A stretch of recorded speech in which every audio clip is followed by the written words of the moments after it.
Sweet.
I've done it before, it was about an hour.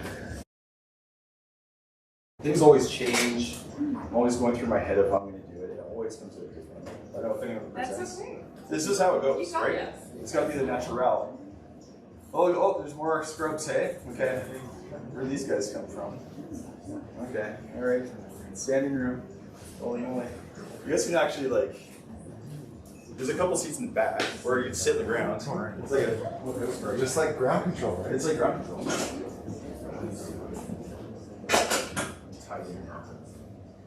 Yeah, we should do, what is it?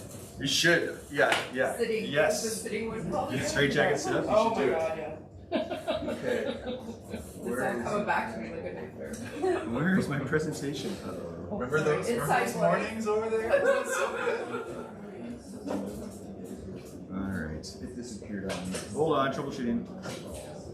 Where did this go?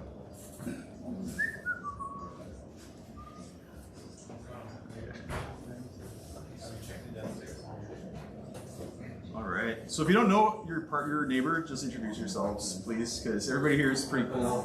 There's a few people who aren't that cool.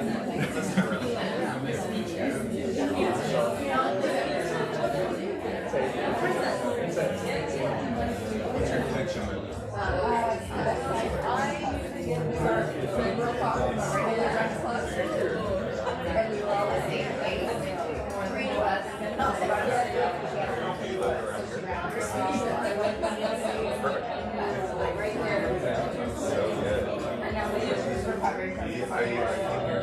Which I love because I tried to broadcast.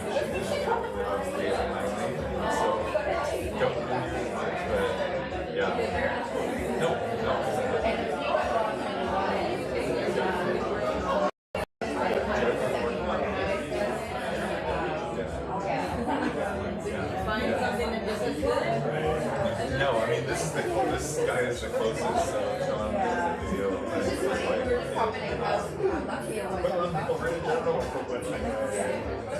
It's like on the Langley on the other side. It works. It works. I just gotta get water, don't worry about it.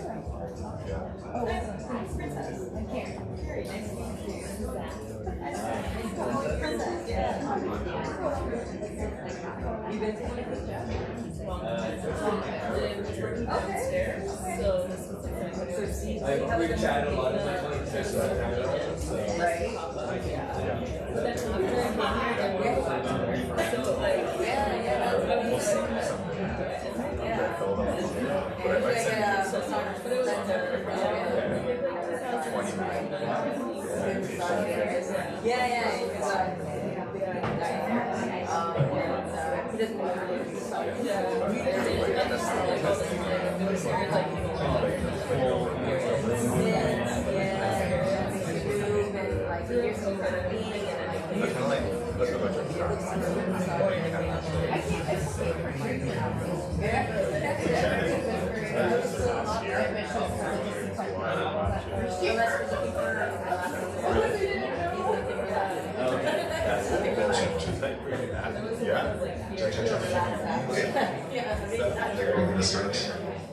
Right in the back row, ready? I'm probably use this because we're gonna actually be recording this. Is it going live, Jen? Yeah. Is it going live? Yeah. It's live. The future is finally here. There's no wires. I hope this, my computer is like, I got a CD-ROM drive in there still.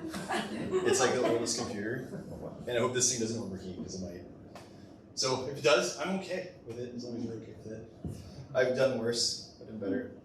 I used to like, when I was in elementary school, my last name starts with an A, so I'd always volunteer first, because I was always going to go first anyways. And by volunteering first, it just made it easier. So I started to force myself to talk, and I'm still talking. It's fun. So hope I can share some information with you all. Good people here. I know some of you well. Thank you. I know some of you not so well, but welcome, wherever my strangers are. I've been here in this space for about 10 years as a chiropractor, and I treat people. Some of you, yes, some of you know. And some of the things that we find when we're like doing some treatment, I don't quite get. It doesn't really make sense to me. So I take what the heck I'm doing. And this talk is kind of gonna share what I'm learning about this stuff. It's like looking under the hood of what's going on inside, and it's been, it'll make sense because you'll be able to like relate to it, and to like right now when I pull things up, it's like, oh yeah, okay, all the time. So we're gonna go over this like idea of what a brain, what brain networks are, and then we're gonna explain and talk about pain, because I see pain all the time, and I have a theory that be pain-free. And stuff beyond pain. So like when you get rid of and this is the thing, right? People have frustrating, but if you pull someone's pain down at the issues, there's still stuff firing up under the radar, and your body's reacting to that. And sometimes it's like a silent little signal that it happens when you like step all the time, and it creates a pattern of protection. It's called a withdrawal reflex.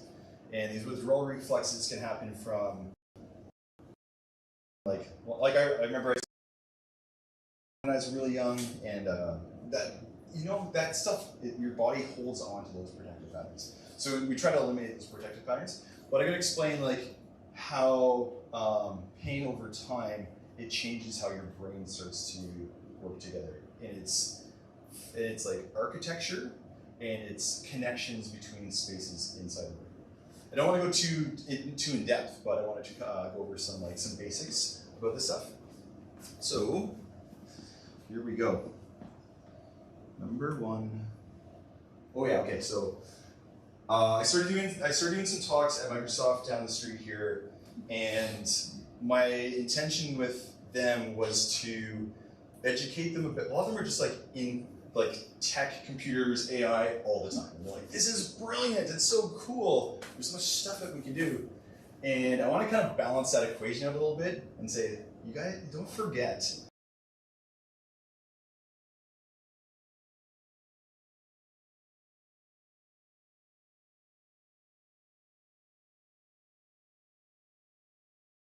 Like turn on.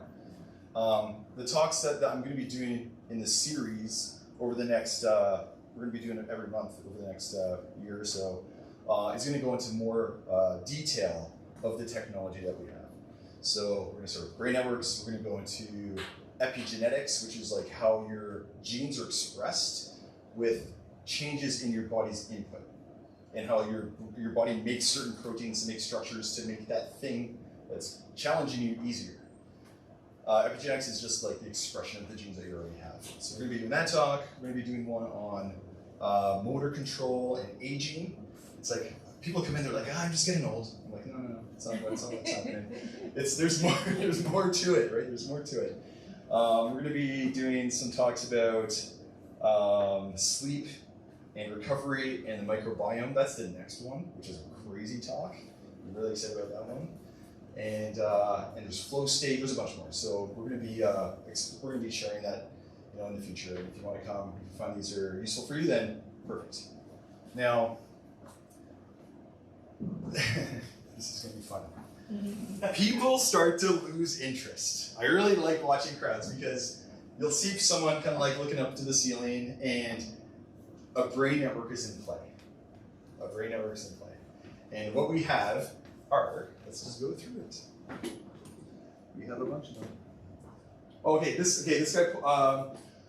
So this is when I talk to the group at Microsoft. I say, hey, listen, all this technology is really great. This guy, Paul Williams, he wrote this book,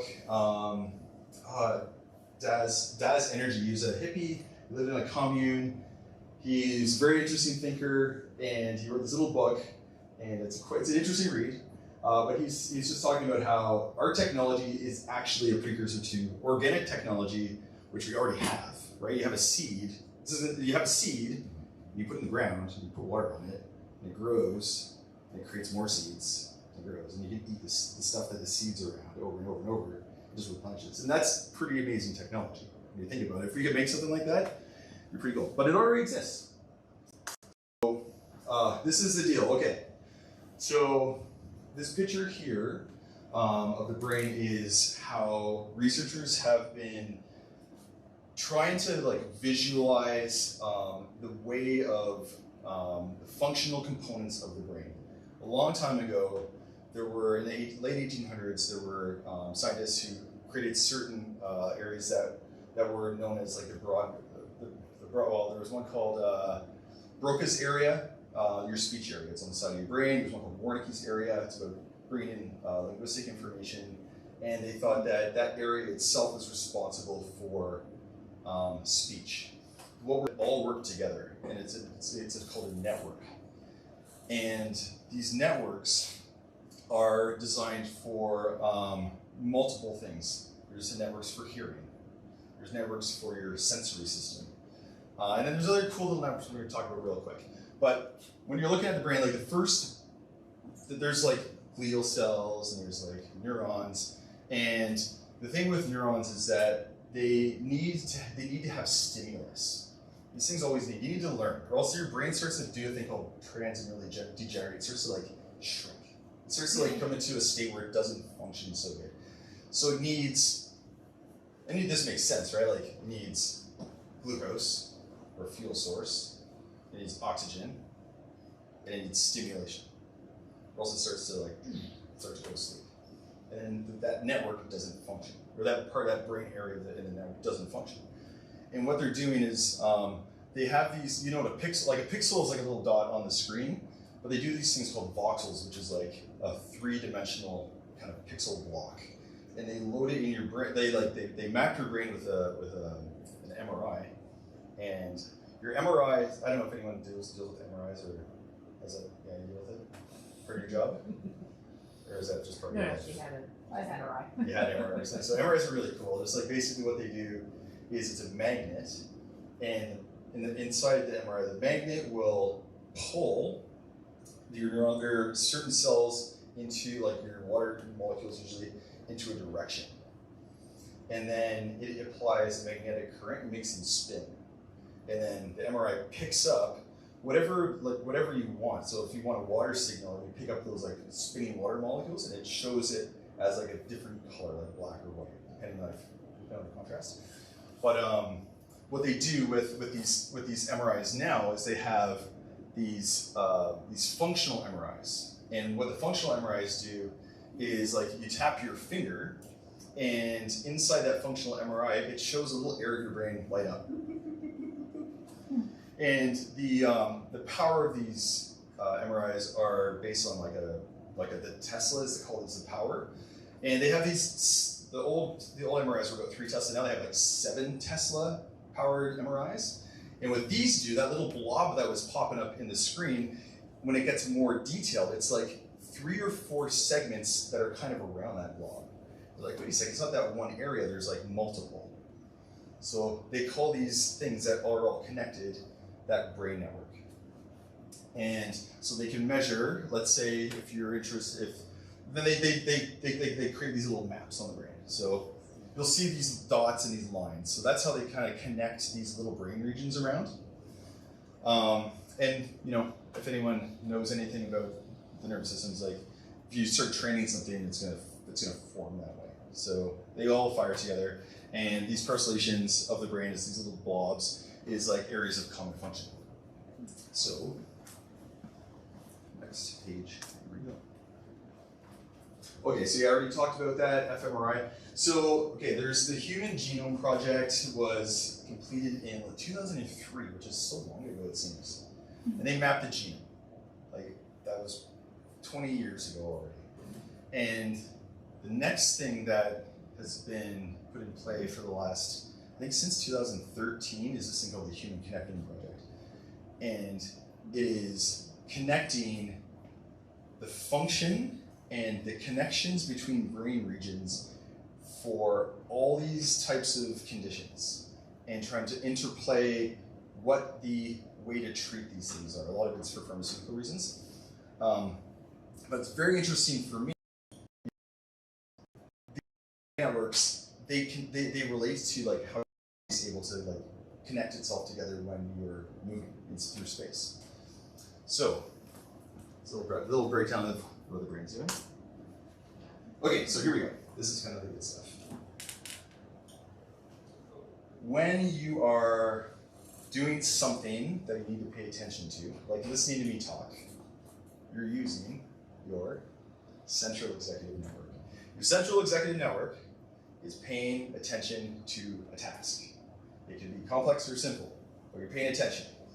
Your brain is on central executive mode, right? Everybody's watching.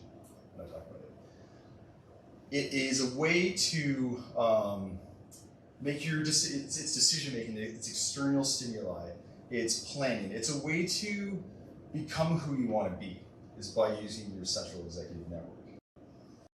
And on the opposite side of that, you have your default mode network.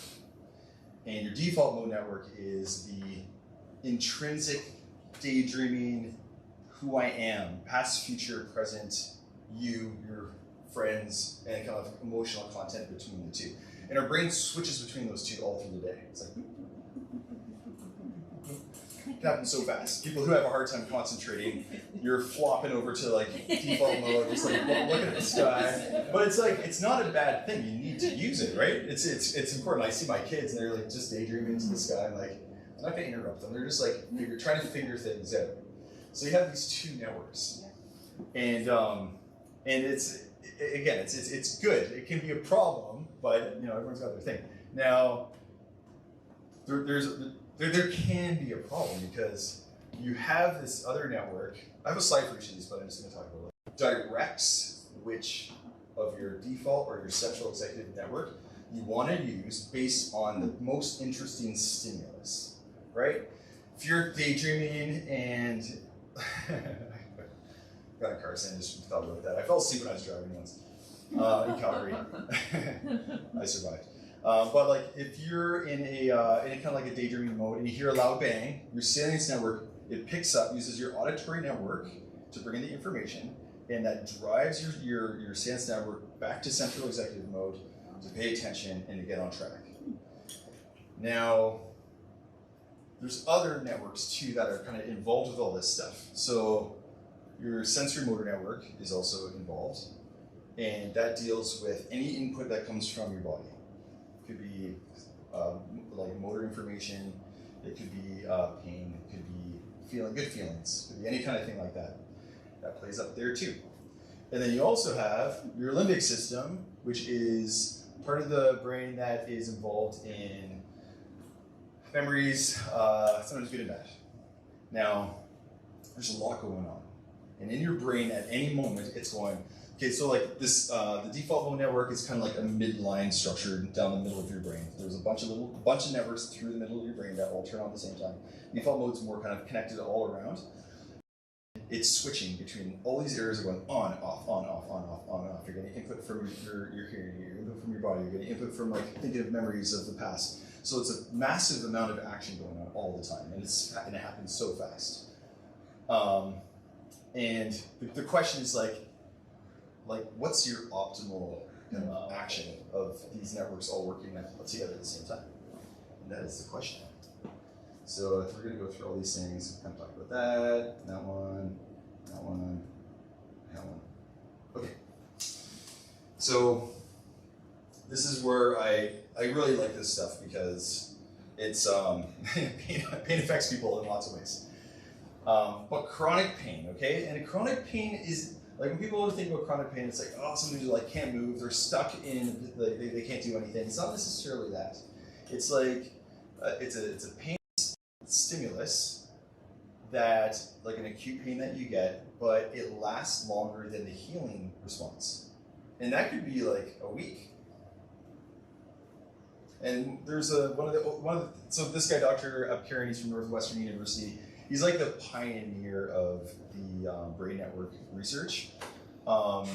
He has he has a lot of information about like how this mechanism works. He says that sometimes it's like you're kind of like you can be predisposed to it, but you have your event, and then you get into your acute phase, but then your limbic system starts to like play into the injury, and the limbic system it could be like I'm angry at the situation because I got hurt, or it could be I feel sorry for myself or whatever. You got these like sensations and feelings that you get with the injury that traps you into chronic pain, which is really interesting. Past experiences into your current world. So like you don't react to the real world like you actually should. So it's like an add-on of old stuff. And you stub your toe and you're like, oh, I can't believe I stubbed my toe again. Something, or something small happens and you lose it, right? So it's like those things keep you trapped. So to get out of this chronic pain, you have to deal with your limbic system. It's the way to get out of it. So another interesting thing is that so your body's supposed to have recoil effects from like pain signals. It's normal, right? Like you set on something, your body pulls up from it. But these things, like, you lose protection. It's by doing stuff over and over again that you know is hurting you. It's like you don't trust your body. So there's all these weird, there are all these things that you know that happen, but it's interesting to my wrist. I'm always typing the same way. My forearm's killing me. You know it's gonna get worse. You know it is. Okay, so cool article out of what journal is this? Okay, this is from Maternity. This study I talked about in the past, and this talks about what pain does. So basically, what they had all different types of chronic pain. It could have been anything. It could have been like a chronic gastrointestinal dysfunction. It could be like headaches. There's low back pain. There's neuromuscular pain. There's many, and they were looking at the effects of pain on the brain. And we have this central executive network, right, where we're focusing. We have this default mode network where we're thinking. We have this salience network, which is switching. We have our sensory motor system that's feeling stuff. Guess which of these networks gets affected the most from chronic pain? This is just a wild guess for a lot of you, but maybe someone can guess. What's that? Anybody? Limbic system? No. No. No, it's not the one that gets affected the most. Which one? No. The motor system? No. It's the salience network. The switcher. It gets affected. It gets like the actual size of the cells. I was talking about the central the integrated state of the neuron. Like it needs to get that stimulation, that blood flow, that the glucose or else, and oxygen or else it starts to degenerate. Those areas involved in the salience network, they start to, the voxel morphology of those areas of the switching system, they start to drop, which is really interesting. So you're not able to switch very well between the two, so you can kind of get stuck. So you lose the ability to pay attention to the important thing. Interesting, yeah? Very interesting. That's why you're here. Listen to some interesting things. So, okay, so this is where you can kind of interrupt some of these processes. Because, okay, neuroplasticity, everybody's heard of neuroplasticity before. Anybody not heard about neuroplasticity before? You probably should have, because it's in the title of the So, okay, neuroplasticity is like, you can drive change, right? Like you have, like, let's say you have chronic pain and your salience networks, hey Jen, and your salience network's getting affected. There's things that you can do to get that stuff to like get stimulated again. And anyone have kids? Anybody have kids in here? Not yet. Kids are fun. You were all kids, I imagine, at one point. And so kids, I got two kids. They, you know, once you get them out into nature and they look at the worms and kick mushrooms and like start to like look for like animals and ants and stuff. Like for them, everything is new, right? Like for us, it's like I've seen it before, but like it'd probably be interesting to like take a look at actually like the stuff you're using. But like when kids have that newness, they have these like their windows of opportunity are growing, right? There's so much stuff going on. So when their windows of opportunity are open, then the brain thinks that it's important to pay attention.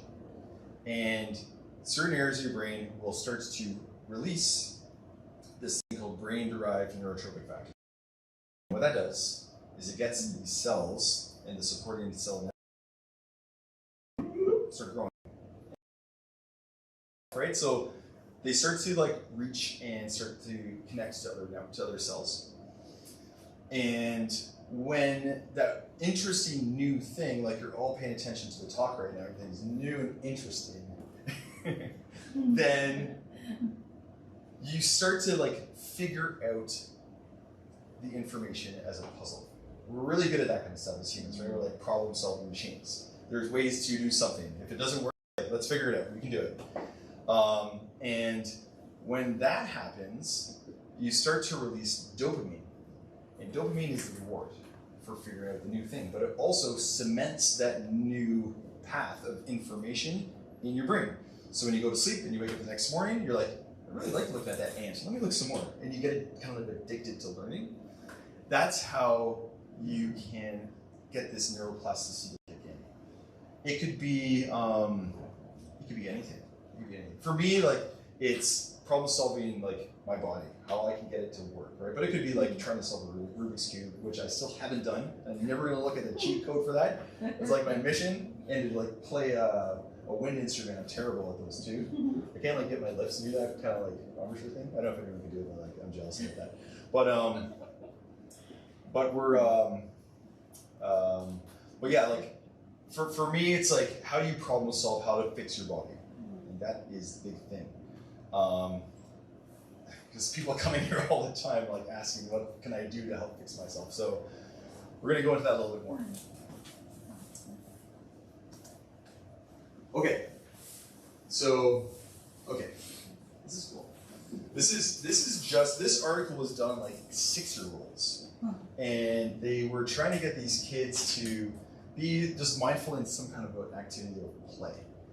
And what they found with these kids is that the connections between the central executive network and the default mode and the salience network started to get back in action. Just from like being mindful about something. Not even really about like it's not a hardcore article, but it shows that even just paying attention can change that salience network. And that can change the way that you perceive, because if you can start cutting, because usually when you're like in that default mode network, you can get stuck in those loops. And when you're paying attention to something, you resist going into those loops, like you stay more central. It's like part of the solution is being aware and paying attention. So with this stuff, like we do, we kind of supercharge this. And I'm gonna show you a couple of things that you can do right away to do it's kind of like a neuroplastic exercise, okay? So most people around here that I see have some kind of neck problem, some kind of back problem. And the back and the neck are big garbage cans. I don't know if anyone has any neck or back problems. Yeah, right. So pain is a trigger of it makes you sympathetic. It makes you not able to rest. And what you can do to I can see someone in the back kind of like stretching out there. It's, I know, I got it. I got you. Come over next week. I'll help you out. But some things you can do is immediately to like switch your attention is you want to feel your body. And there's a little trick. So if everybody puts their feet just on the ground, this is something you've done before. Something a bunch of you've done. It's a trick I do all the time, and it helps to drive your parasympathetic system, to be mindful about something. It's not hard at all. You're going to feel your feet on the bottom of your shoes where your socks are, and I want you to try to feel some tingling in your feet. Yeah? Yeah? Tingling in your feet? Tingling in your feet? If you don't feel tingling in your feet, pay attention to your hands, and try to feel some tingling in your hands. And if you can feel tingling in your hands or your feet, give me a little nod. Okay, so some people can, some people can't. You're just going to pay attention to it. This is increasing your capillary network, and you're opening up circulation to your skin. If you're in a fight, you don't want to get cut. So when you're sympathetic, you take away the blood flow to your skin. When you're parasympathetic, and when you're sympathetic, you bring it to your muscles instead. When you're parasympathetic, you will drive your blood flow to your skin and your digestive system. So you can switch your sympathetic system and your parasympathetic system really fast. So if you start feeling tingling in your feet, You want to let it kind of spread. Some people are afraid of tingling, like, do I have diabetes? Or do I have like a neuropathy? But like these like tingles are actually good, so don't be afraid of them. So like what you want to do is you want to feel those tingles and you want to let them go up. And it'll go into the top of your foot, it'll go into the front of your leg or the back of your leg, or to your knee, it goes up to your hip. You might feel it go up your arm, from your hand to your shoulders, and it should start to like wrap around, and you'll find it takes these interesting routes, and you just want to kind of let it happen. And this gets you parasympathetic. This gets you to pay attention to something. It doesn't take any effort, and it can change your physiology. Very, very simple. And then you add more to it. So the next thing that you do is you try, because a lot of people, when they breathe, they don't breathe into the middle of their back. So when you breathe in, you try to breathe in to your upper middle back, and you try to relax your head, because gravity's pulling you down. So you don't try to fight gravity. It's like, you notice like how much tension you might have? You don't fight gravity. You let all your weight go through your skeleton. You breathe into your back, and you feel your feet and hands tingle. And you got yourself one of these things, a little mindfulness meditation exercise that you can do at any time. So easy. And from there, there's way more you can do. But this is just a simple, basic little trick. I do it every night before I go to bed, and I'm asleep in a minute. So something that gets you, it helps to get you executive because you are paying attention. And if there is something that kind of comes to your attention, like your salience network should pick it up, it's normal. And if you start to feel good and you start to go into default mode network and you start to like kind of daydream a bit, that's good and normal too. But you should be able to like pay attention to like where your brain's getting switched through your day. And it happens so fast.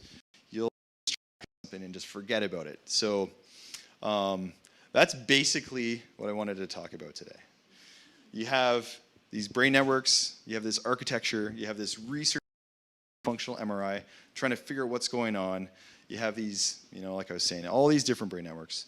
You have your pain, like from chronic problems over time. They affect your ability to switch. And they affect the other ones too, but like mostly they affect your ability to switch. And you can do some activities to affect how that switch operates so it's working easier. And so your sympathetic system gets downregulated. And that, my friends, is the end. So if there's anybody that has any questions about this stuff,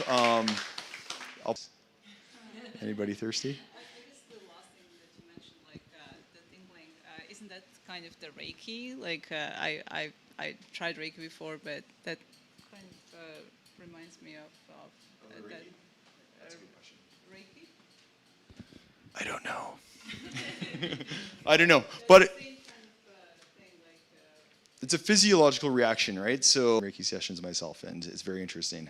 But it does feel similar. You feel tingling, you feel like your body kind of opening up. So. Yeah, and the thing is with this too, right? Like if you're doing this like kind of buzz game, you'll notice that there's places where it will stop, and it's going to not go any further. And you wait, and you're like, okay, Buzz, you can find your way, little bugger. And it will start to like find ways around your leg, and it will kind of open up, and it'll like change, and it'll like go into different spaces. So there's like this like little course that it wants to go through, and it will stop. And if you take your time, just like relax even more, you're like, okay, hold on, this thing's having a rough time.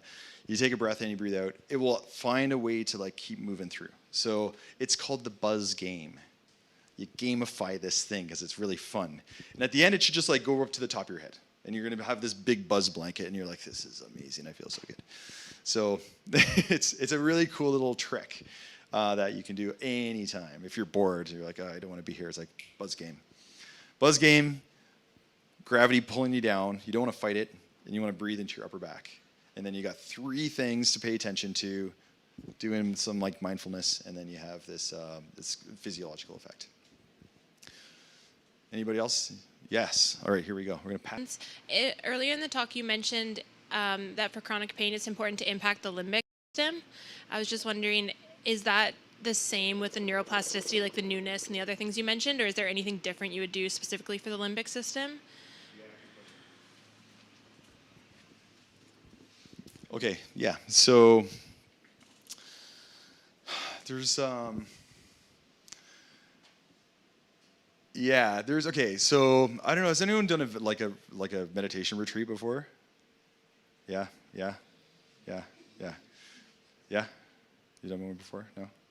So when you're alone with yourself for a long time and you have nothing else to do, and with that type of situation, memories will come back real fast. Well, not really fast, but they come back very intensely.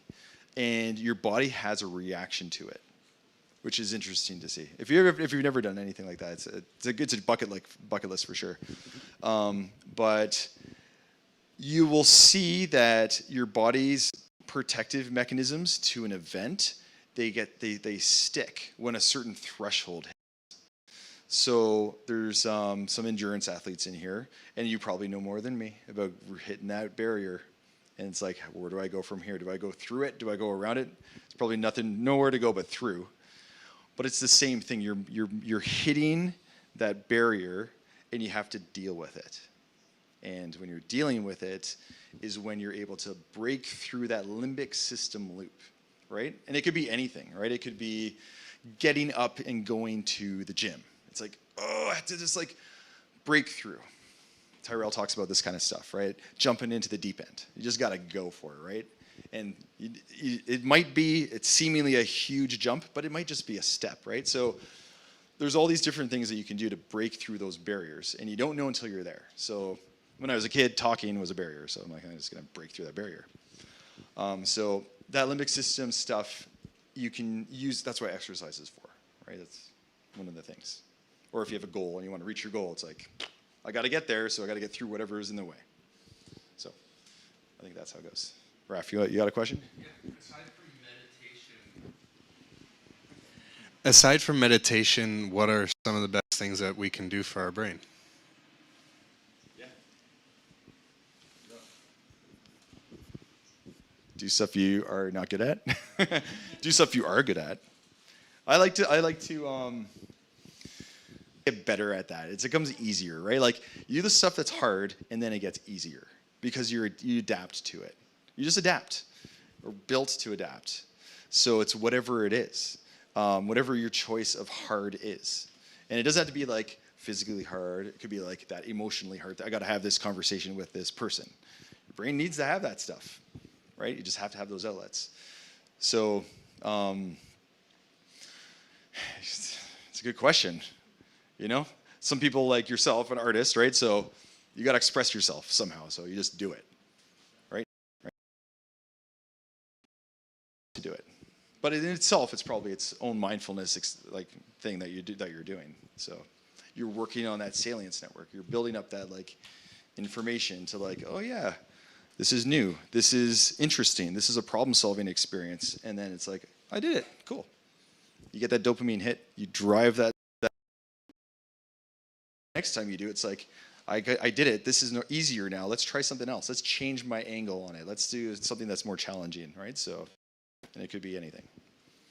Do you have an example of a timeline that you have your experience that chronic pain exercise? Yeah. So I was a disaster, right? So I played. I'm not a huge guy, and I played football for a long time, and I destroyed my body. Destroyed. Like I ran with my head into giant people over and over again. Olden days of football, it's like head smashing football. And there was a point where I couldn't exercise. I couldn't go to the gym and lift weights. My body would just totally just give out on me. So I started to, and I was in school, well, I just finished school. So I did this like meditation retreat, and it was like, this is really crazy stuff. But while I was there, like the general sitting posture, I'm like, doesn't make sense. Like, why are people just sitting like this? Sitting, they're kind of like heads kind of like forward, and they're just kind of in that position. It's like, well, I wonder if we could make this more functional. So I started doing I used that same principle in different infant movement pattern positions. And I did it for, like, when infants go from like laying down to standing, there's all these milestone positions. So I started inviting people over. Some people here today were people who came to came to my classes early on, and I was like, listen, I'm doing this class, I'm experimenting with it, come with me if you want, we're gonna see what happens. And people were like, cool, let's do it. So I started holding these classes. I realized that after doing these like early movements, it builds up your posture. And as your pain decreases, you get more abilities of sensation. So your senses get better. And it goes through, and they're kind of relating side, where your body moves where your mind wants you to go. You can get there. There's ways to do it, right? So like in running, for example, you get into your what's it called? Sorry. Oh shoot, it's like when the chicken with its head's cut off, it keeps running. There's a central pattern generator, right? Like central pattern, it's called a central pattern generator. It's like a brainstem function, and you can disconnect your brain and you're running, and you're like, I'm not even running anymore. You've probably been there before. Brain's able to like disappear, and you can go into weird spaces. And those things can become more like automated. So this whole series, a thesis of this automatic state of like what happens when you're able to like function automatically. And as we go through this stuff, we're gonna kind of like patch some holes that a lot of us need to get the body to become more automatic. Because if it just starts doing stuff. That's our organic technology, right? It's like, it's not that hard to work. We don't have a manual, but we're learning more about like what we need. So these next talks will be going into some more details about that kind of stuff. So that's what I did for myself. I'm a big experimenter with like movement stuff. I like to do things that are just go see what happens. So that's a good question. Thank you for asking that. Anybody else in the back here? No? Good? Any questions from the team? You're all good? Thanks again. Okay, thank you all. Oh, there's more. Sorry, I have another question. Yeah, please. I was just wondering, I'm not sure exactly how to word it, but as a chiro, how do you kind of facilitate neuroplasticity within a session with a patient? So I'm thinking of something like outside of education or like a home exercise program, something like, I'm not sure what the research is around like novel input for like manual therapy or like what that link might be. Yeah, if there is. that's it. Yeah, that's it. So body responds to pain signals and it goes protective. And you can give novel inputs, various novel inputs through the sensory motor system, right? Or the auditory system or the visual system. You can do it a whole bunch of different ways. Like manual therapy is one way, but even talking is a way to like get into it, creates neuroplasticity, something new, right? A novel input. Open the windows of learning. As long as you're opening the windows of learning through anything, like I do a lot of manual stuff to give the brain information of like from an input source. That your brain, if your brain gets movement input and pain input at the same time, it believes the movement input more. So you give your brain information of movement, and it says, okay, this isn't painful. I'm moving through this. I'm getting a pain input, but I'm also getting escorted by movement. I'm going to see that as like it's not an injury. I don't have to protect against it. And you do that through a variety of different areas, and your brain's getting bombarded with movement signals. It's like, I can move now because I don't have this pain signal that's creating that protective response. And then once you have the patient, I do a lot of like testing, right? So I'll do a test. It's like, do you feel how you can stabilize this better? It's like, it's new information, you're problem solving yourself, and then you give them a task. And for me, like I task people with like this like early movement pattern, kind of like hold it for a long period. Central executive network is on, is on, is on, is on, is, oh, they're losing it because they're in default mode. Default mode, it's cool. But for this, we're gonna task you got a task to do for 10 minutes. So the trick is like trying to combine those parts of the movement strategy together while you're paying attention, and that is how you learn, because you're paying attention.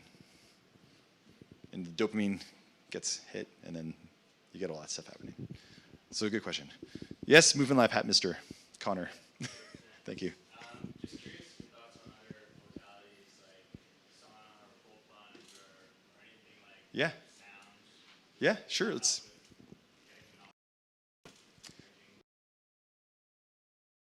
I love cold. I've been doing cold stuff forever. But if you are able to, again, a lot of it is like protective patterns. It's a threat. And being able to understand that the threat isn't quite true, it's a signal, and you can override signals. And again, like if you can increase your body temperature by increasing your capillary, well, if you don't want to like lose all your heat, but you can play around with like putting more like external heat into your limbs if you need to. Like you can learn how to do that. Like Wim Hof is the master of that kind of stuff, and he's been studied, and there's lots of information about that. But yeah, there's sound healing. I don't have a lot of experience with, but it's an auditory input, and that's interesting too. But yeah, it's something that'd be good to explore some more. Yeah. Excuse me while I try and formulate the question on the fly, but more or less, in the beginning you had mentioned commonalities and injuries that you normally see. Is there any tools, techniques, or strategies within the neuroplasticity activities that you recommend that you find end up healing faster or aiding the healing process more than others? Yeah, the question was, is there anything that beneficial for certain common issues that we see in this kind of neuroplasticity like strategy? And the answer is, yeah. Every infant movement position targets stability in a certain part of your body. You put them all together, and you're running. So certain positions will work on your anterior chain. They all work on like your proper breathing mechanisms, which is like one of the most important ones. But like in the crawling position, you can really target the cervical spine to become way more stable. There's one where there's in a sitting position, that's going to really get their hip flexors, upper thoracic spine. So if you have an upper back issue, you're going to be tasked that. A lot of people don't. You kind of go into them, which one's the hardest. So you have to kind of like explore those different positions to see what your hardest one is. It's surprising because you might have born, right? So like they don't want to like make that worse, or from like an injury when you're developing, you avoid the movement, so you lose it. You don't build that strategy up. Good question too. Thanks. Yes, Tyrell. So yeah, I think it's a bit selfish being a part of those really early ground control with a few other folks here. Like, do you want me to? Yeah. You're pretty loud. I think for the, well, I don't know if it's for the for the audio. Like that was some of the most fascinating experiences and really impactful. I think one of my questions is whether it's more physical, like for our physical structure, or for all the stuff that goes on, that like active meditation. But the real question for me is like I've been craving that since classes, and so I'm more curious about like where do you see that program and like the curriculum or experience that you've developed, whether it's online or in person or. Yeah, that's a good question. I think I love it too. Like this stuff's great. Like you work hard with a group, and there's some people who've put a ton of time into this type of a program and got a lot of benefits from it. We're bringing classes back here because we want to roll that out again. During the last few years, we put all our programs on, it's all online. We have this neuroplasticity gym, and it's like an online course. So you can do it. You need to know, it's very like specific in terms of like your technique and what you really want to like focus on. Like you have to know, you got to get someone's hands on you to show you what is actually the proper positioning. But like doing it's better than not doing it. So those are the resources are out there right now at our neuroplasticity gym. But like we'll be having our classes back here at the within the next month or two. I know you can all come. Oh yeah, everyone's invited for a free class if you want to come. Your faces. Yeah, it's true. It's true. It's true. Yeah, it's true. Well, you can sit on the ground right now and get started. But we're gonna call it for the night. I brought some snacks. It's a beautiful view, I think, tonight. It's yeah, it's a little gray, but you know, it's a pretty spectacular one. It's not raining, I don't think. But thanks for coming, everybody, and we'll have more. We'll have more.